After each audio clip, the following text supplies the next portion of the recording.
প্রধানমন্ত্রীর প্রথম বিদেশ সফরে প্রকাশ পেয়েছে বাংলাদেশ ফার্স্ট নীতি, চীনের সঙ্গে কূটনীতির সর্বোচ্চ পর্যায়ে। আমরা যে এগিয়ে যাব দুই নেতা তারা যে আমাদের দ্বিপক্ষীয় সপক্ষে দাঁড়িয়ে এটাকে সামনে এগিয়ে নিয়ে যাবে। ঢাকা বেইজিং সম্পর্ক নবায়ন হয়েছে বলছেন বিশ্লেষকরা। দুই সরকার যে একসাথে কাজ করে বাংলাদেশকে উন্নত করবে এবং চীনকেও সহযোগিতা করবে এই অঞ্চলে তার ব্যবসা বাণিজ্যের ক্ষেত্রে, এই আন্ডারস্ট্যান্ডিংটা আমরা এই সফরের মধ্যে দেখতে পাচ্ছি। এই যে প্রথম উনি এখানে গেলেন, তার ফলে পৃথিবীব্যাপী একটা সবাই নজর পড়ছে। তো উনি যাওয়ার আগের দিনই সব যে পররাষ্ট্র মন্ত্রণালয়ে হাজির হয়ে গেল যে কি হচ্ছে। মালয়েশিয়া চীন সফরের সাফল্যে সংসদের ধন্যবাদ, যা কিছু অর্জন তা দেশের মানুষের, বললেন প্রধানমন্ত্রী। রাজনীতিতে শুধু নয়, বিশ্বের সাথে বাংলাদেশের কি সম্পর্ক হবে সেটা নিশ্চিত করেছে। বিদেশের সাথে যতগুলো মৌলিক চুক্তি সম্পাদিত হবে সেগুলাই সংসদে নিয়ে আসা, এর মধ্য দিয়ে সরকার এবং জনগণের সাথে সেতুবন্ধন তৈরি হবে। আমি আমার দেশের মানুষের স্বার্থ নিয়ে কথা বলার এবং সেই স্বার্থ রক্ষা করার চেষ্টা করেছি মাননীয় স্পিকার। বাংলাদেশকে $110 কোটি দিচ্ছে বিশ্বব্যাংক, আলাদা 2 প্রকল্পের আওতায় জরুরি ঋণ সহায়তা অনুমোদন। গুম খুনের ন্যায় বিচারে দীর্ঘসূত্রতার অভিযোগ, বঞ্চিত ভুক্তভোগীরা, মন্তব্য মানবাধিকার কর্মী ও আইন বিশেষজ্ঞদের। ইতালির রোমে ছুরিকাঘাতে স্ত্রী কন্যা সহ প্রবাসী খুন, গুরুতর আহত ছেলে, নোয়াখালীর বাড়িতে শোকের মাতম। ভেনেজুয়েলায় ভূমিকম্পে মানবিক বিপর্যয়, 3 দিন পরও নিখোঁজ 50,000 মানুষ, অন্তত 920 জনের প্রাণহানি। স্বাগত নিউজ 24 সংবাদের সঙ্গে আমরা দুজন আছি, আমি জান্নাতুল সাদিয়া এবং আমি ফয়সাল মাহমুদ। দর্শক দেখছিলেন সুপারবোর্ড সংবাদ শিরোনাম। চীনের সাথে কূটনৈতিক সম্পর্ক এখন সর্বোচ্চ পর্যায়ে, এমন কথা জানিয়েছেন পররাষ্ট্রমন্ত্রী ডক্টর খলিলুর রহমান। শনিবার প্রধানমন্ত্রী তারেক রহমানের সদ্য সমাপ্ত চীন ও মালয়েশিয়া সফর নিয়ে সংবাদ সম্মেলনে তিনি আরও বলেন, এই সফর বাংলাদেশ ফার্স্ট নীতির প্রকাশ। তিস্তা মহাপরিকল্পনা বাস্তবায়নে বেইজিংয়ের কাছ থেকে বড় ধরনের সহায়তার আশ্বাস মিলেছে, যার সম্ভাব্যতা যাচাইয়ের কাজও দ্রুত শুরু হবে। প্রধানমন্ত্রীর চীন মালয়েশিয়া সফরে দেশের স্বার্থ সংশ্লিষ্ট বিষয়ে কতটুকু সুবিধা করতে পারল বাংলাদেশ, তারই খতিয়ান তুলে ধরতে পররাষ্ট্র মন্ত্রণালয়ের এই সংবাদ সম্মেলন। সফরে চীনের সাথে কূটনৈতিক সম্পর্ক সর্বোচ্চ পর্যায়ে যাওয়ার দাবি করেন পররাষ্ট্রমন্ত্রী। জানান, তিস্তা মহাপরিকল্পনা বাস্তবায়নে চীনের সহায়তা পাবে বাংলাদেশ। বাংলাদেশ চীন সম্পর্ক কম্প্রিহেন্সিভ স্ট্র্যাটেজিক কোঅপারেটিভ পার্টনারশিপ, এটাই ছিল এতকাল। এটাকে এখন আমরা উন্নীত করেছি China Bangladesh community with a shared future. Teesta নদীর ব্যাপক ব্যবস্থাপনা ও পুনরুদ্ধার প্রকল্প, এর উল্লেখযোগ্য অগ্রগতি হয়েছে। চীন সর্বসাধ্য সহায়তা প্রদান করবে বলে জানিয়েছেন। চীনের আগে প্রধানমন্ত্রীর 1.5 দিনের মালয়েশিয়া সফরে গুরুত্ব পায় মুক্ত বাণিজ্য চুক্তি ও শ্রমশক্তি রপ্তানির মতো বিষয়। আসিয়ানের সদস্যপদ পেতেও বাংলাদেশকে সমর্থনের আশ্বাস দিয়েছে মালয়েশিয়া। বাংলাদেশ মালয়েশিয়া মুক্ত বাণিজ্য চুক্তি বা ফ্রি ট্রেড এগ্রিমেন্ট আলোচনা দ্রুত শুরু এবং 2027 সালের মধ্যে একটি পারস্পরিকভাবে লাভজনক, সমন্বিত ও ভবিষ্যৎ মুক্তি চুক্তি সম্পাদনের লক্ষ্যে অগ্রসর হওয়ার অঙ্গীকার ব্যক্ত করা হয়েছে। মন্ত্রী জানান, এই সফর প্রধানমন্ত্রী তারেক রহমানের বাংলাদেশ ফার্স্ট নীতির প্রকাশ। দুজনের ভিতরে যে মেলবন্ধন, সেটা কতটা প্রগাঢ়, সেটা কত গভীর, এবং এটা হচ্ছে আমাদের অগ্রযাত্রার একটা বড় স্বাক্ষর। পররাষ্ট্র উপদেষ্টা বলেন, প্রধানমন্ত্রীকে দেশ পরিচালনায় বিভিন্নভাবে সহায়তার পাশাপাশি বাংলাদেশের উন্নয়ন সহযোগী হতেও আগ্রহ প্রকাশ করেছে চীন। China wants to be a trustworthy friend of Bangladesh for its development, not just a temporary one, but one with long-term commitment. এদিকে বিডার চেয়ারম্যান জানিয়েছেন, চট্টগ্রামের আনোয়ারায় চীনা অর্থনৈতিক অঞ্চলে পণ্য উৎপাদনে তোড়জোড় শুরু আগামী মাসেই। আমরা চাইনিজ যে ইকোনমিক জোন আনোয়ারাতে, সেটার ব্যাপারে এবার চুক্তি স্বাক্ষর করেছি। আমাদের টেকনিক অ্যাপ্রুভাল ঠিক আগের সপ্তাহে হয়েছে, এই সপ্তাহে আমরা চুক্তিটা স্বাক্ষর করেছি। একই সাথে মংলাতেও আমরা মংলার যে মডার্নাইজেশন প্রজেক্ট, যেখানে জেটি একটা চাইনিজ কোম্পানি করছে, এখন আমরা যেটি ঠিক পাশে প্রায় 150 একর জমিতে একটা চাইনিজ ইন্ডাস্ট্রিয়াল পার্ক করার জন্য আমাদের সাথে একটা আর্লি স্টেজ এমওইউ সাইন করেছি। এক প্রশ্নের উত্তরে পররাষ্ট্রমন্ত্রী বলেন, আলোচিত চীন মিয়ানমার করিডোর নিয়ে এখনই সিদ্ধান্ত নিচ্ছে না বাংলাদেশ। এটা আমরা এক্সপ্লোর করছি। মাহমুদুল হাসান ইমন, নিউজ 24, ঢাকা। প্রধানমন্ত্রীর সফরে চীনের সঙ্গে বাংলাদেশের সম্পর্ক নবায়ন হয়েছে বলে মনে করেন বিশ্লেষকরা। তারা মনে করেন বেইজিংয়ের কাছ থেকে বাংলাদেশের উন্নয়নে কাজ করার বার্তা মিলেছে, বাড়বে বাণিজ্য ও বিনিয়োগ। তাদের মতে ভূ রাজনৈতিক কারণে আন্তর্জাতিক পরিমণ্ডলেও অনেকের আগ্রহের কেন্দ্রবিন্দুতে ছিল এই সফর। বিস্তারিত জানাচ্ছেন শাহ আলী জয়। প্রধানমন্ত্রীর প্রথম আন্তর্জাতিক সফর কোন দেশে হচ্ছে তা নিয়ে আলোচনা ছিল রাজনৈতিক অঙ্গনে। প্রতিবেশী দেশ ভারত, চীন নাকি অন্য কোথাও, কৌতূহল ছিল অনেকেরই। তবে মালয়েশিয়ার প্রধানমন্ত্রী আনোয়ার ইব্রাহিমের আমন্ত্রণের পর প্রথম সফরের জন্য মুসলিম প্রধান এই দেশটিকেই বেছে নেন তারেক রহমান। দেশে ফেরার আগে বাংলাদেশের গুরুত্বপূর্ণ বাণিজ্য এবং উন্নয়ন অংশীদার চীন সফর করেন প্রধানমন্ত্রী। এই সফরে চুক্তি, সমঝোতা স্মারক, কর্মপরিকল্পনা এবং প্রোটোকল মিলিয়ে মোট 17টি নথিতে সই করে দুই দেশ। দেশটির প্রেসিডেন্ট শি জিনপিং এর সঙ্গে হয় দীর্ঘ বৈঠক। বিশ্লেষকদের মতে এই সফরের ভূ রাজনৈতিক প্রভাবের ব্যাপ্তি শুধু দুই দেশের মধ্যেই সীমাবদ্ধ ছিল না, তীক্ষ্ণ নজর ছিল অন্য অনেক রাষ্ট্র এবং সংস্থার। ট্রাস্ট তৈরি হয়েছে, পারস্পরিকভাবে কাজ করার একটা সম্পর্ক তৈরি হয়েছে এবং দুই সরকার যে একসাথে কাজ করে বাংলাদেশকে উন্নত করবে এবং চীনকেও সহযোগিতা করবে এই অঞ্চলে তার ব্যবসা বাণিজ্যের ক্ষেত্রে, এই আন্ডারস্ট্যান্ডিংটা আমরা এই সফরের মধ্যে দেখতে পাচ্ছি। এই যে প্রথম উনি এখানে গেলেন, তার ফলে পৃথিবীব্যাপী একটা সবাই নজর পড়ছে। তো উনি যাওয়ার আগের দিনই সব যে পররাষ্ট্র মন্ত্রণালয়ে হাজির হয়ে গেল যে কি হচ্ছে, এই যে আগ্রহ, এটাও আমাদের কাজে লাগবে। বৈদেশিক সম্পর্ক স্থাপনের ক্ষেত্রে বাংলাদেশ ফার্স্ট নীতিকে গুরুত্ব দিচ্ছেন প্রধানমন্ত্রী। তার সাম্প্রতিক সফরে এমন ইঙ্গিত পাওয়া যাচ্ছে বলছেন এই দুই বিশ্লেষক। কারোর সাথে এককভাবে সুসম্পর্ক করবো আর অন্যের সাথে বৈরিতা করবো, এইটার কোনো সুযোগই নাই। আমাদের যে অবস্থান, তাতে আমাদের সবার সাথে সম্পর্ক রাখাটাই আমাদের জন্য জরুরি। মূল কাজটা হয়েছে চীনের সফরের মাধ্যমে সারা বিশ্বের সকল রাষ্ট্রগুলোকে, যেগুলো উদীয়মান রাষ্ট্র, বৈশ্বিক শক্তি, আঞ্চলিক শক্তি, সবাইকে আমরা এই বার্তা দিতে পেরেছি যে আমরা আমাদের সিদ্ধান্ত কিন্তু আমরাই নেই, তোমরা আমাদের সাথে কথা বলো এবং আমরা পারস্পরিকভাবে কিন্তু একে অপরকে সহযোগিতা করতে পারবো। বিশ্লেষকরা বলছেন প্রধানমন্ত্রীর সফরের পর কতটা বৈদেশিক বিনিয়োগ আসবে, কত মানুষের কর্মসংস্থান হবে বা সাধারণ মানুষ কি সুফল পাবে তা বুঝতে অপেক্ষা করতে হবে আরও কিছু সময়। শাহ আলী জয়, নিউজ 24, ঢাকা। মালয়েশিয়া ও চীন সফরে একাধিক চুক্তি, দ্বিপাক্ষিক সম্পর্ক জোরদার এবং রোহিঙ্গা সংকট সমাধানে দুই দেশের প্রতিশ্রুতির বিষয়টি জাতীয় সংসদে প্রশংসিত হয়েছে। প্রধানমন্ত্রীকে ধন্যবাদ জানানোর প্রস্তাবে সমর্থন দিয়েছে বিরোধী দলও। দুই পক্ষই কূটনৈতিক সাফল্যের পাশাপাশি স্বচ্ছতা ও জবাবদিহিতার উপর গুরুত্ব আরোপ করেছে। পরে ধন্যবাদ প্রস্তাবটি সংসদ অধিবেশনে সর্বসম্মতিক্রমে গৃহীত হয়। সরকার গঠনের 4 মাসেই মালয়েশিয়া ও চীন সফরে গুরুত্বপূর্ণ কূটনৈতিক সাফল্য অর্জন করেছে বাংলাদেশ। প্রধানমন্ত্রীর এই সফরে দীর্ঘদিন বন্ধ থাকা শ্রমবাজার যেমন চালুর আশ্বাস মিলেছে, তেমনি অবকাঠামোগত উন্নয়নেও চীনের সহযোগিতার বিষয়ে চুক্তি সম্পাদন হয়েছে। পাশাপাশি দেশে চলমান রোহিঙ্গা সমস্যা নিরসনেও দেশ দুটি দিয়েছে সহযোগিতার আশ্বাস। সরকারের এমন সাফল্যের কারণে প্রধানমন্ত্রীকে ধন্যবাদ জানিয়ে সংসদে প্রস্তাব উত্থাপন করেন বিএনপি মহাসচিব ও এলজিআরডি মন্ত্রী মির্জা ফখরুল ইসলাম আলমগীর। দেশে ফিরে সংবর্ধনার পুরনো সংস্কৃতি বন্ধ করাকেও তিনি প্রধানমন্ত্রীর ইতিবাচক সিদ্ধান্ত হিসেবেই উল্লেখ করেন। আমাদের যে সমস্যাগুলো রয়েছে বিভিন্নভাবে, সেই সব সমস্যাগুলোর সঙ্গে তারা সমস্যার সমাধানের চেষ্টা করবেন। এমনকি রোহিঙ্গা সমস্যার ব্যাপারেও সমাধানের ইঙ্গিত তারা দিয়েছেন এবং সেই ব্যাপারে তারা উদ্যোগ গ্রহণ করবেন বলেও জানিয়েছেন। ধন্যবাদ প্রস্তাবকে সমর্থন দিয়ে অর্থমন্ত্রী বলেন, প্রধানমন্ত্রী দেশের রাজনৈতিক সংস্কৃতিতে পরিবর্তনের সূচনা করেছেন। এই ভিজিটে উনি যে একটা বেঞ্চমার্ক, যে মানদণ্ড স্থাপন করেছেন, এটা আগামী বাংলাদেশের রাজনীতিতে শুধু নয়, বিশ্বের সাথে বাংলাদেশের কি সম্পর্ক হবে সেটা নিশ্চিত করেছে। ক্ষমতাসীন দলের করা ধন্যবাদ প্রস্তাবকে সমর্থন জানান বিরোধী দলীয় নেতা। পাশাপাশি বিদেশের সঙ্গে সম্পাদিত সব চুক্তির স্বচ্ছতা ও জবাবদিহিতার ভিত্তিতে সংসদে উপস্থাপনের প্রস্তাব জানান। বিদেশের সাথে যতগুলো মৌলিক চুক্তি সম্পাদিত হবে সেগুলাই সংসদে নিয়ে আসা।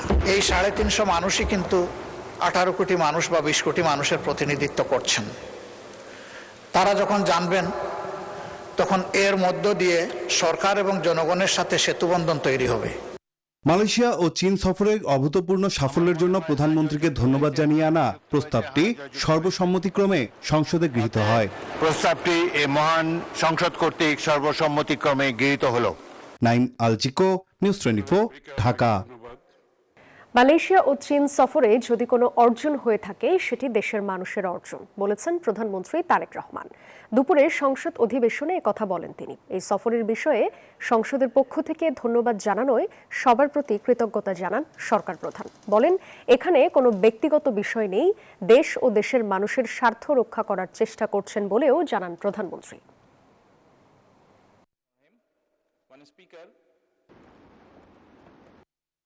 আমি যে কাজটি করার চেষ্টা করেছি মাননীয় স্পিকার, আমি আমার অবস্থান থেকে আমি আমার দেশের মানুষের স্বার্থ নিয়ে কথা বলার এবং সেই স্বার্থ রক্ষা করার চেষ্টা করেছি মাননীয় স্পিকার। এখানে মাননীয় স্পিকার, এখানে আমাদের কারোরই কোনো ব্যক্তিগত কোনো বিষয় নেই।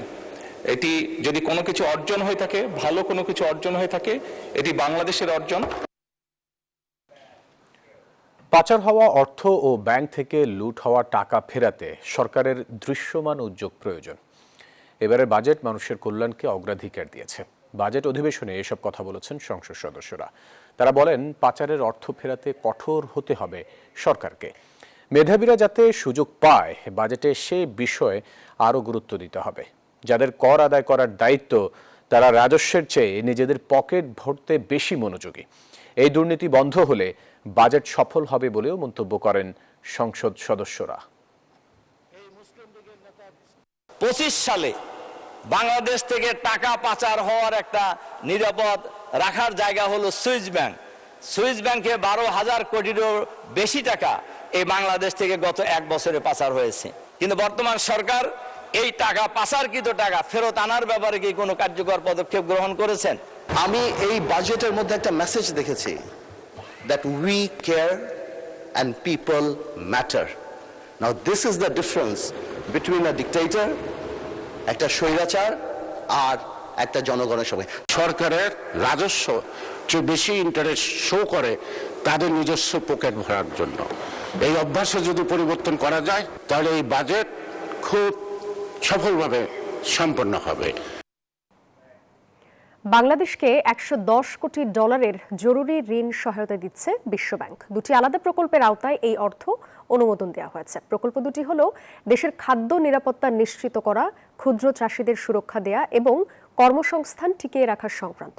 বিশ্ববাজারে জ্বালানি ও সারের লাগামহীন মূল্য বৃদ্ধি এবং সরবরাহ সংকট মোকাবিলায় এই ঋণ সহায়তা দিচ্ছে বিশ্বব্যাংক। শুক্রবার ওয়াশিংটনে বিশ্বব্যাংকের সদর দপ্তরে এই ঋণের অনুমোদন দেওয়া হয়।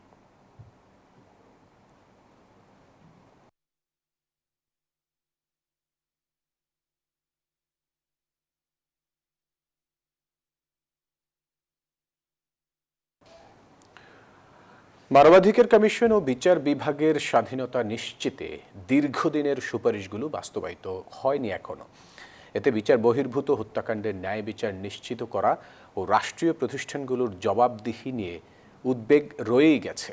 রাজধানীতে এক আয়োজনে এসব কথা বলেছেন মানবাধিকার কর্মী ও আইনজ্ঞরা। তারা বলেন, বিচারহীনতার সংস্কৃতি ভাঙতে না পারলে সংকট আরও গভীর হবে। মানবাধিকার পরিস্থিতি, বিচার বহির্ভূত হত্যা, বিচার বিভাগের সংস্কার এসব সামনে রেখে হিউম্যান রাইটস সাপোর্ট সোসাইটির 12তম জাতীয় মানবাধিকার সম্মেলন অংশ নেন আইনজীবী ও মানবাধিকার কর্মীরা।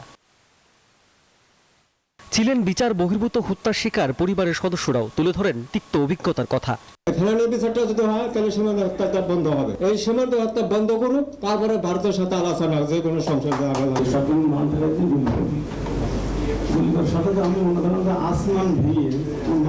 গতকালকেও আমাকে কয়েকটি ফোন আসতেছে, ডিবি অফিস থেকে ফোন দিচ্ছে, বিভিন্ন রকমের আমাকে থ্রেট করা হচ্ছে। বক্তারা বলেন, অতীতের মানবাধিকার লঙ্ঘনের বিচার না হলে পুনরাবৃত্তির শঙ্কা থেকেই যাবে। আমার মনে হয় অনেক বেশি সংস্কারের জায়গা এখনো বাকি আছে। তো সেই জায়গা থেকে যদি আমরা এসওপিটা ডিফাইন করতে পারি স্ট্যান্ডার্ড অপারেটিং প্রসেসটা কি হবে, তাহলে মানুষ জানবে বা বাহিনীগুলো জানবে তাদের এখতিয়ার কতটুকু। 5ই আগস্টের পর বললাম, কমিশন করলাম, যার গুম হবে না, গুম করতে দেওয়া হবে না, গুম শব্দই থাকবে না। আজ থেকে 2 মাসের কিছু বেশি সময় আগে একটা তরতাজা যুবককে একটা চায়ের দোকান থেকে উঠিয়ে নেওয়া হয়। এই উঠিয়ে নেওয়ার কাজটা করছিল কোস্ট গার্ড। পুলিশের বিচার বা তদন্তের জন্য পুলিশের কাছে যেতে চাই না, আর একটা ইন্ডিপেন্ডেন্ট ইনকোয়ারি কমিশনের কাছে যেতে চাই। গুম, বিচার বহির্ভূত হত্যা, সীমান্ত হত্যা কিংবা বিচারহীনতা এসবকে বিচ্ছিন্ন হিসেবে দেখার সুযোগ নেই। জিরো টলারেন্স, যেটা তারা বারে বারে বলেছে যে জিরো টলারেন্স বর্ডার কিলিং, এইটা যাতে ভারত সত্যিকার অর্থে পালন করে। রাষ্ট্রীয় প্রতিষ্ঠানগুলো জবাবদিহি এখনো বড় চ্যালেঞ্জ বলেন আলোচকরা। সেই বিষয়গুলো আমরা শুনলাম। রাশেদ জায়খান, নিউজ 24, ঢাকা। বুয়েটে শহীদ আবরারের নামে একটি আবাসিক হল করার বিষয়ে প্রধানমন্ত্রীর সাথে আলোচনা করা হবে, জানিয়েছেন শিক্ষামন্ত্রী এহসানুল হক মিলন। বুয়েটের কেন্দ্রীয় মিলনায়তনে নবাগত শিক্ষার্থীদের ওরিয়েন্টেশন অনুষ্ঠানে এই কথা বলেন তিনি। মন্ত্রী বলেন, রাজধানীর পূর্বাঞ্চলে সরকারের অর্থায়নে বুয়েটের একটি নতুন ও সম্প্রসারিত ক্যাম্পাস তৈরি করা হবে। সেই সাথে বুয়েটে ছাত্রদের আবাসন সংকট ও গবেষণাগার আধুনিকায়নের ব্যবস্থা নেয়ার আশ্বাসও দেন তিনি। আমরা দেখেছি বুয়েট অত্যন্ত নামী, আবার এটাও দেখেছি যে যেই ঘটনা বুয়েটে ঘটেছে সে স্মৃতির পাতা থেকে কোনোদিন মুছে যাচ্ছে না। আমরা হল করবো বটে, তবে এই বুয়েটের মেরিটিয়াস ছাত্ররা যে মাঝে মাঝে নষ্ট হতে পারে সেই স্মৃতির পাতায় লেখার জন্য আমরা সেই আবরার নামে একটি হল করার জন্য মাননীয় প্রধানমন্ত্রীকে অনুরোধ করব। ইতালির রোমে একই পরিবারের 3 বাংলাদেশি হত্যাকাণ্ডের প্রধান সন্দেহভাজনের ছবি প্রকাশ করেছে দেশটির পুলিশ। সন্দেহভাজনের নাম শাহাদাত হোসেন। শুক্রবার রোমের পশ্চিমাঞ্চলে নিজ ফ্ল্যাটে দুর্বৃত্তদের ছুরিকাঘাতে স্ত্রী ও কন্যা সহ নিহত হন ইতালি প্রবাসী কামাল হোসেন। এ ঘটনায় গুরুতর আহত হয়েছে তাদের ছেলে। এখনও হামলাকারীকে ধরতে পারেনি পুলিশ। সাইফুল ইসলামের তথ্য ছবিতে ডেস্ক রিপোর্ট। নিজ ফ্ল্যাটে দুর্বৃত্তের ছুরিকাঘাতে প্রাণ হারালেন ইতালি প্রবাসী কামাল হোসেন, তার স্ত্রী ও 5 বছর বয়সী কন্যা। গুরুতর আহত হয়েছেন তাদের ছেলে। শুক্রবার ইতালির রাজধানী রোমের পশ্চিমাঞ্চলে কাসালোত্তিতে এই ঘটনা ঘটে। গণমাধ্যমের বরাতে জানা গেছে, স্থানীয় বাসিন্দাদের খবরে ইতালির আইনশৃঙ্খলা বাহিনী ঘটনাস্থলে পৌঁছায়। 3 জনের মরদেহ উদ্ধার করেন এবং গুরুতর আহত অবস্থায় ছেলেকে হাসপাতালে ভর্তি করা হয়। তার অবস্থা এখন আশঙ্কা মুক্ত বলে জানা গেছে। এ ঘটনায় শোকের ছায়া নেমে এসেছে নিহতদের পরিবারে। হামলাকারীর দৃষ্টান্তমূলক শাস্তির দাবি তাদের। আমরা এটার সঠিক তদন্ত চাই। আমরা ইতালির যে বাংলাদেশি এম্বাসি যারা রয়েছে তারা পুলিশের সাথে যোগাযোগ করে এটার সঠিক তদন্ত বের করে খুনিকে যত তাড়াতাড়ি সম্ভব শাস্তির আওতায় আনা হোক। হামলাকারীকে ধরতে পুলিশের অভিযান চলছে। হত্যাকাণ্ডটি ব্যক্তিগত শত্রুতা, ডাকাতি নাকি অন্য কোনো উদ্দেশ্যে সংঘটিত হয়েছে তা খতিয়ে দেখা হচ্ছে। নৃশংস এ হত্যার ঘটনায় শোক প্রকাশ করেছেন ইতালিতে বসবাসরত বাংলাদেশি কমিউনিটির সদস্যরা। দ্রুত হত্যাকারীকে গ্রেফতার ও দৃষ্টান্তমূলক শাস্তির দাবি জানান তারা। নিহত কামাল উদ্দিনের বাড়ি নোয়াখালীর কোম্পানিগঞ্জের চরকাকড়া ইউনিয়নের 5 নম্বর ওয়ার্ড। Desk report, news 24। ইতালির রোমে নিজ বাসায় স্বামী, স্ত্রী ও মেয়ে হত্যার ঘটনায় নোয়াখালীর কোম্পানিগঞ্জে গ্রামের বাড়িতে নেমে এসেছে শোকের ছায়া। এই নির্মম হত্যাকাণ্ডের খবর ছড়িয়ে পড়ার পর তাদের বাড়িতে ভিড় করছেন স্বজন ও এলাকাবাসী। খুনিদের দ্রুত গ্রেপ্তার ও দৃষ্টান্তমূলক শাস্তির দাবি জানান তারা। আকবর হোসেন সোহাগের তথ্য ছবিতে ডেস্ক রিপোর্ট। সুদূর ইতালির রোম শহরের একটি নিস্তব্ধ আবাসিক ফ্ল্যাট, যেখান থেকে ভেসে এলো একটি প্রবাসী বাংলাদেশি পরিবারের চিরতরে স্তব্ধ হয়ে যাওয়ার খবর। ধারালো অস্ত্রের নির্মম আঘাতে ক্ষতবিক্ষত হলো একটি পরিবারের 3টি প্রাণ। স্তব্ধ নোয়াখালীর কোম্পানিগঞ্জের চরকাকড়া গ্রামের বাড়ি। যে বাড়িতে আনন্দের আলো জ্বলার কথা ছিল, সেখানে এখন শুধুই অন্ধকার আর স্বজনদের বুক ফাটা আর্তনাদ। উঠানে প্রতিবেশীদের ভিড়। একটা ঘর দিকে বলি ওর বুড়ি ওনার বই আমার জন্য আর উনি আসলো প্রতি ঈদে যাবে আমাদের জন্য টাকা পাঠায়। কামাল উদ্দিন, তার স্ত্রী আরজু ও 5 বছরের অবুঝ শিশু আরিশার এমন নৃশংস মৃত্যু মেনে নিতে পারছেন না কেউ। স্বজন ও এলাকাবাসীর অভিযোগ, 2025 সালে তারা গ্রামের বাড়িতে এলে সন্ত্রাসীরা চিঠি দিয়ে হুমকি দিয়েছিল। সেই ঘটনার সঙ্গে হত্যাকাণ্ডের কোনো যোগ আছে কিনা তা খতিয়ে দেখার দাবি তাদের। খুন করছে, আমরা সরকারের কাছে।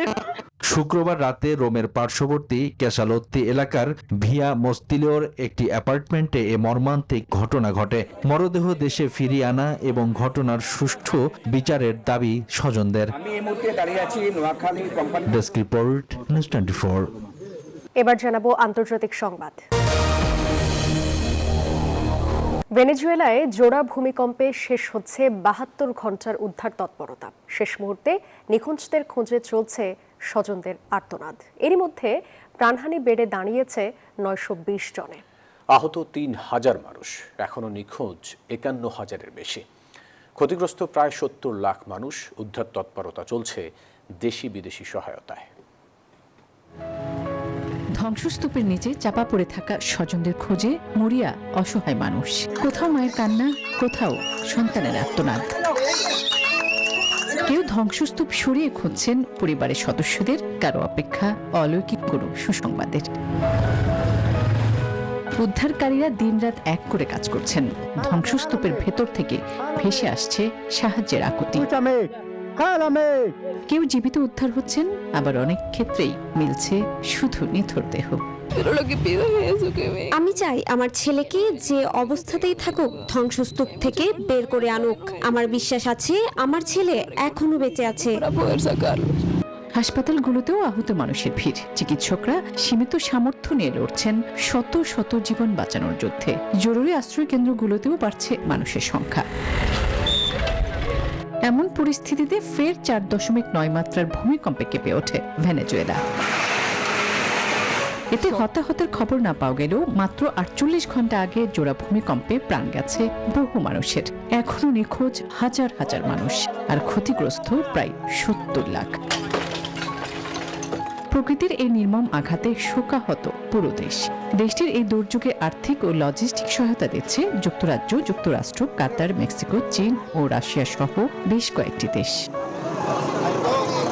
আসমাতুলি, নিউজ 24। দর্শক, এই ছিল সংবাদে।